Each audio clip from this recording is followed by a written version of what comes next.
And hello, one and all, and welcome to my review for last night's episode of SmackDown Live. We're going to take a look at everything that took place on the September 13th, 2016 edition of SmackDown, which I thought was a really, really good show from start to finish. One of the better efforts from the Blue brand in recent memory, and it continues to reiterate the point of why SmackDown, in my opinion, is the superior show. Just from start to finish, I thought the show flowed very well with the 2-hour format that they have. It didn't really drag at all. I mean, there were a couple things here and there, but for the most part, I enjoyed this episode of SmackDown. I felt like it properly carried over from the effects that we saw at Backlash. We got some major returns. We got the announcement of matches for the upcoming No Mercy show, which I believe is airing October 9th on the WWE Network. So we have that to look forward to. But yeah, I'm glad that SmackDown continues to outperform Raw, and I hope it reflects that in the ratings, because if you didn't hear, Raw took a huge hit in the ratings this week. Of course, I will save all that discussion for, I have to get a plug in for the second episode of the Guys of Wrestling Report. Hope to have another guest on for that. So I will keep you guys posted on that, what time that'll be happening. It'll be live, of course. So, like I said, that's going to be something, feature that I want to keep going on this channel. Just a great way to discuss the news and happenings in pro wrestling, mainly WWE. So stay tuned for that. But going back to SmackDown here, really good show. Really, really good show. And I love the way that this show kicked off the air.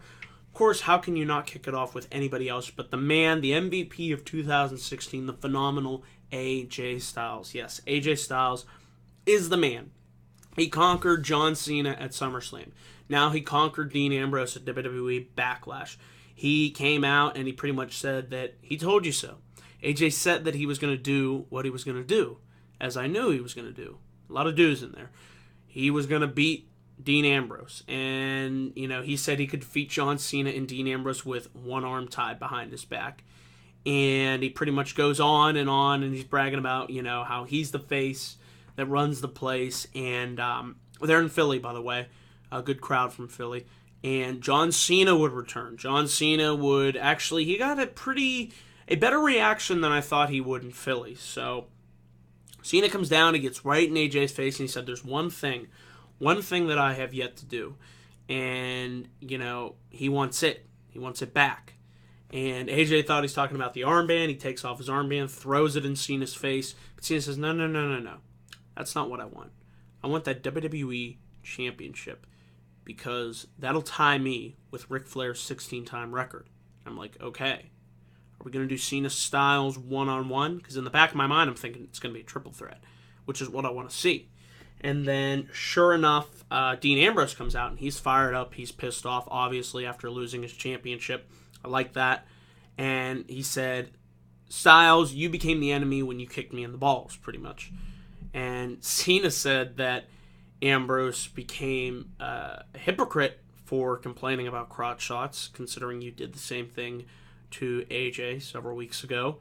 And I like this line. Cena said that Austin was right to call Ambrose out on his podcast because, frankly, Dean, you have no balls. And that was certainly a low blow shot, no pun intended. And Ambrose said he's heard enough of Cena and your rah-rah speeches, and he called Cena a lazy part-timer. And he said he's better off doing the shows, the movies, the ESPYs, all that other crap. And, he said that WWE uses Cena as a corporate puppet, and he said Cena couldn't get past AJ at SummerSlam, how's he going to defeat Ambrose? And then Shane comes down, he makes the match official. I just love the way the dynamic that everybody played off in this segment. I really liked how Cena got under the skin of Ambrose, laid that dig in him, and in my mind it might have signaled, and we'll get into what happened later on in this show, but this was a really good promo to kick off SmackDown. Shane gets down there. He talks about how AJ and Cena tore the house down at SummerSlam, match of the night, and, he said, Cena, Styles,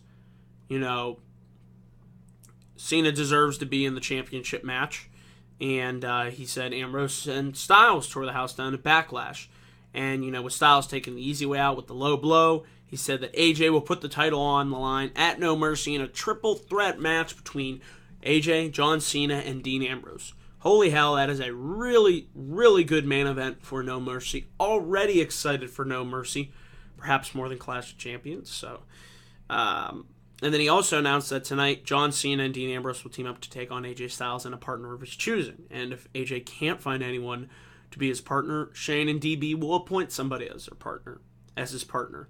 So, really good segment. Great way to kick off SmackDown. Really, this blew everything out of the water that Raw attempted to put on this week. I felt like, I just loved everything that was discussed in this segment. Loved the intensity, the focus on, hypening up the animosity between Ambrose and Cena that previously hadn't existed. So I like the potential tease of a feud between those two down the line. And, of course, keeping the interaction on AJ and Cena. There was just a lot. I love the way that the dynamic flowed here. It was logical, it was coherent, it made sense, and it was enjoyable to watch. So we move on after that. As good as that was, we had the Usos versus the Hype Bros. Unsurprising result here. The Usos defeat the Hype Bros in fairly quick fashion. I'm still keeping it in the back of my mind that they're going to put the titles on the Usos. I mean, Slater and Rhino, it's nice that they're champs. We'll get into what they did later on in the show. But I only think they're champs for a short-term time. And they'll eventually drop them to the Usos, and we'll see the feud between the Usos and American Alpha once they return from injury, heat back up. So, yeah. Usos here with the Usos splash to pick up the victory over the Hype Bros. We then had, I thought, was a good segment between The Miz, Dolph Ziggler, and DB. Miz gets down to the ring, and he pretty much says that, everybody's been calling him a coward, but despite the fact that you call me a coward, he has held the Intercontinental title longer than guys like Pat Patterson, Triple H, and Dolph Ziggler, and he's made it more prestigious than it ever was before. Ziggler comes down to the ring. He's furious, over the actions of Maurice spraying the hairspray in Ziggler's eyes, and he says the universe will never see Miz as a top guy, and, Miz pretty much counters that by saying, I'm the main event, whatever show I'm on, and, if The Miz lived his career based on the fans, they would put him 6 feet under, just like Dolph Ziggler's career has. So he took a little dig there at Ziggler. Eventually, Ziggler admits that, Miz, you're on a roll right now, but there's a little asterisk that's right behind your name, beside your name, and that Ziggler wants to challenge him in one more match. He said no gimmicks, no valets, no girlfriends, no wives, no Maurice, no stunt doubles, just him and The Miz one-on-one for the IC title. Maurice gets on the mic, and she starts getting some good heat. Crowd's booing her. I like this, and I like the tension, and Miz says, how dare you boo my wife, and that leads to more boos. And then, Miz says that you don't deserve a rematch, and eventually Daniel Bryan comes out, and he says, well, he kind of does, and you don't call the shots around here, I do. And The Miz, of course, runs away like a coward. So, a scenario that I could possibly see happening, as I mentioned on Twitter during my live tweets last night, is possibly maybe a steel cage match between Miz and Ziggler to culminate this short feud. I feel like it would make sense. It would keep Maurice from interfering, and that's the idea of a steel cage stipulation, and I know these two could go out there and have a really solid steel cage match, so we'll have to see. But I know that was a rumor out there on the internet, so let's see what direction they end up going with Ziggler and The Miz for the IC title. But I did enjoy this segment. I like the heat that The Miz got. I thought Ziggler got some nice lines in there, and this was another good segment on this show. Backstage, I really like these segments. AJ was going around. He talked to Baron Corbin, who flat out denied being his partner for the main event tonight. Then he talked to Kane, and Kane laughed him off. And then James Ellsworth, I hope I got that name right, the guy that took on Braun Strowman in Pittsburgh, nonetheless, on Raw, appeared, and the place went nuts. I'm like, holy shit, that guy's back. And I was like, is he going to be AJ's partner? And Brian's like, I think I found you a partner. And it was just a nice, fun little moment. And we'll get into what happened later on, but I had to throw that out there. Good stuff. I really like these segments. Who wants to help AJ? Just seeing how big of a jerk he's been over the past couple months. Just this stuff like this is why SmackDown is so much easier to watch, minus the fact that it also is 2 hours. So our second match really didn't begin. It was really just a beatdown of Baron Corbin on Apollo Crews, and I would like to see a feud between these two continue. I thought their feud on NXT was somewhat disappointing because I thought the level of match quality wasn't what it was. But seeing as how these guys are further on in their careers, excuse me, I think it could be a good feud. It was just the problem is who would come out on top of that feud. Corbin, I'm assuming, but, then where does that leave Apollo Crews? But I would like, I guess this is what they have lined up. Let's see where they go. Eventually, Jack Swagger showed up. It was, that was kind of surprising, although he did say that his Raw contract was up, so I guess that's why they allowed him, storyline-wise, to show up on SmackDown, which gives me hope. Maybe Cesaro could do the exact same thing and go to SmackDown. We'll have to see. He pretty much said, forget everything you know about Swagger. Swagger will not only be a big problem, but will be a big problem. Will be a big problem. And Swagger says, we the people. And, Jack Swagger, he's really been toiling in the lower mid-card for a number of years now. So if they can rehabilitate this guy, kudos to the SmackDown writing team. We'll have to see what they do with him. I think he's talented. I just think he's just been so directionless for so long. I don't know if I'd be able to get invested in him. Not saying I can't, but we'll have to see where they go with Jack Swagger. And then Becky Lynch come out, women's champion on SmackDown. She clearly deserves it. She says, tonight we're going to have a fatal five-way to determine my opponent. Like the announcement of that. And she says Becky is a fighting champion, so whoever they have, come at her. She doesn't matter. She'll take on all walks and challengers. And, yeah, I'm just really happy to see Becky finally, like I said in my Backlash review, hold the gold. She certainly does deserve it. And this fatal five-way between Naomi, Alexa Bliss, Nikki Bella, Carmella, and Natalya to determine the number one contender to the SD Live Women's Champion. I thought it was a solid, good match. I thought, while not as good as the six-pack challenge the night before, I felt like they still were given ample amount of time to allow for the women to shine, like how they highlighted, again, the Carmella and Nikki Bella feud, which I will assume will be escalating to a match at No Mercy next month. And what I really liked about this fact is Alexa Bliss was able to take advantage after Nikki went for the modified cutter. Carmella countered with a super kick. Carmella attempted to go for the pin, but Bliss threw her out, took advantage of the right time, right opportunity, and a feud that I wanted to see, whether it was Becky holding the title or Alexa holding the title. We're going to be getting Alexa Bliss versus Becky Lynch, two NXT girls fighting it out. Can't wait. I know they can put on some really good matches, and fresh feud. Certainly befitting of the new era. So, really excited to see what Becky and Alexa can do in the ring. So, no qualms there. And good continue. Like I said, this show, it was just on pace. Boom, boom, boom. Everything really stood out, and it had a purpose, and it had a really good flow tonight.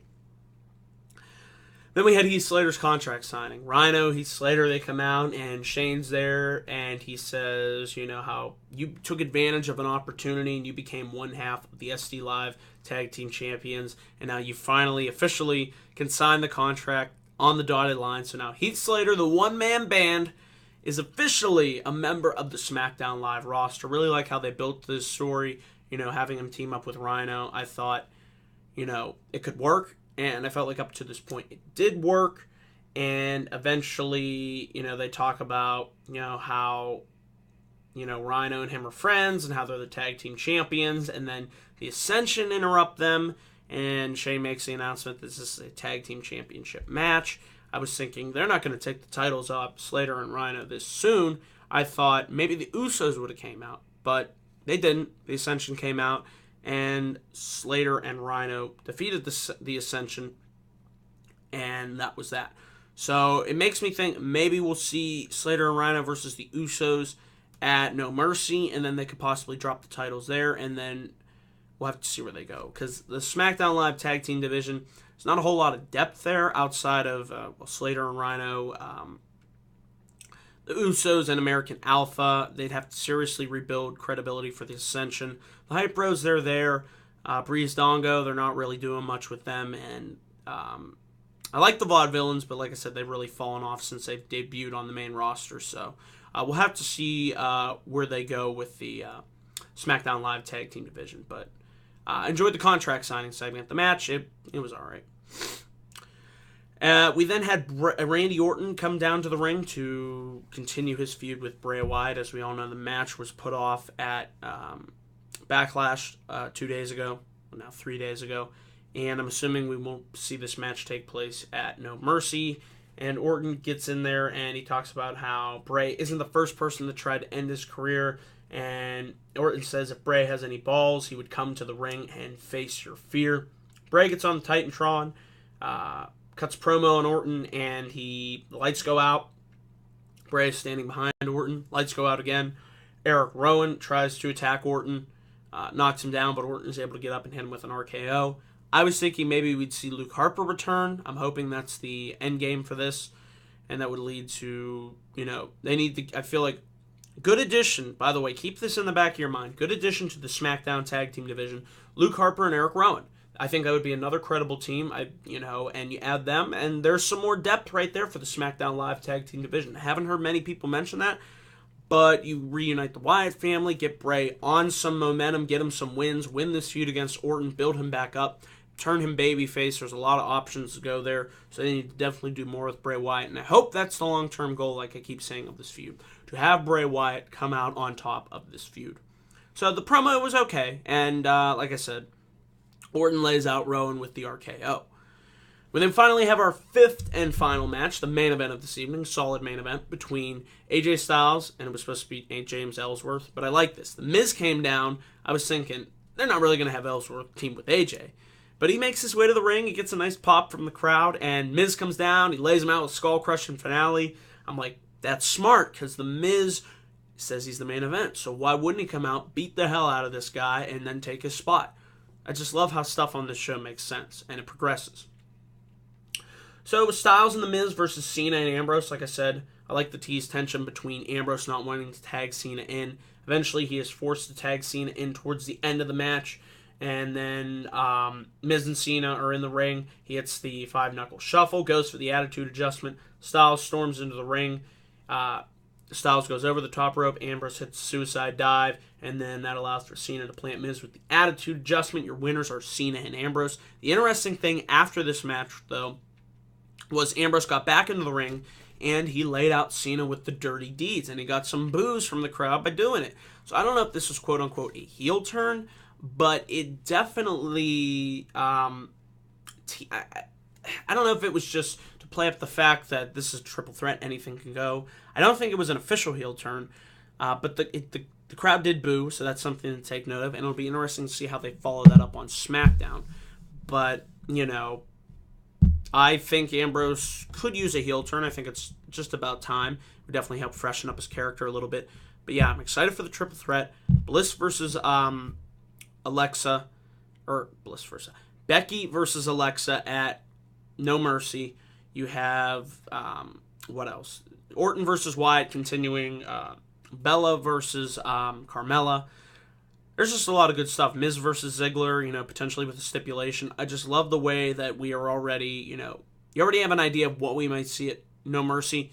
And just a solid show from SmackDown. Blew Raw out of the water, so I'd have to give SmackDown another advantage. I think they're up 6-2 now if you had to compare the shows week in, week out. So SmackDown, in my opinion, a show tonight. And just going to throw this out there. If Raw continues to just be a chore to watch, I might actually just take a break from watching and reviewing Raw and just stick to watching the SmackDown. I just think it's a lot easier to watch, considering we're now in the heart of Monday Night Football, and if we're going to continue to get shows that just drag on from Raw, I might just take a break until January or until it gets good again or, whatnot. Because it's just sitting there for 3 hours, it's tough to watch. And so definitely we'll be watching Raw next week with the Cruiserweights arriving, so hopefully that helps the pace of the show. But they really need to step up their game if they don't want to get killed in the ratings again. But yeah, back to SmackDown. Really good show. Looking forward to next week. So those are my thoughts and opinions on SmackDown Live. Guys, let me know down in the comment section below what you thought of SmackDown. And don't forget, tonight, after the Cruiserweight Classic at 11:05 p.m., come over and join me for my live review of the CWC. We have the finals, and looking forward to Gran Metalik versus Zack Sabre Jr. and Kota Ibushi versus TJ Perkins. We also have Johnny Gargano and Tommaso Ciampa teaming up in a tag team match. it should be a really good night of wrestling. So yeah, thank you all for watching this video, and I will see you guys later on at 11:05 p.m. So until then, guys, take care.